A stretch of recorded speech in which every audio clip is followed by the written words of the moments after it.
Guys, আসসালামু আলাইকুম। এখন হচ্ছে আছি দাদু বাড়িতে, বিজয়নগর, ইসলামপুর। রাতের বাজে হচ্ছে 12টা 56। দেখা যায়, বা- দেখা যাইতেছে এই যে 12টা 56 বাজে। হ্যাঁ, তো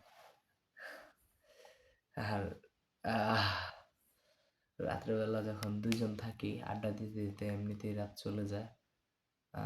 আরেকজন কে আছে ক্যামেরার পিছনে জানেন আপনারা? আমি দেখাই, 1 minute, just 1 minute. What up, gang? What up? আমাদের এইভাবেই চলতেছে. Just getting all on out. Goodbye. ওকে, কথা কইতাম না আর কি কব, ভিডিও বন্ধ করো। ওকে গাইস, আল্লাহ হাফেজ, আসসালামু আলাইকুম, গুড নাইট, টাটা।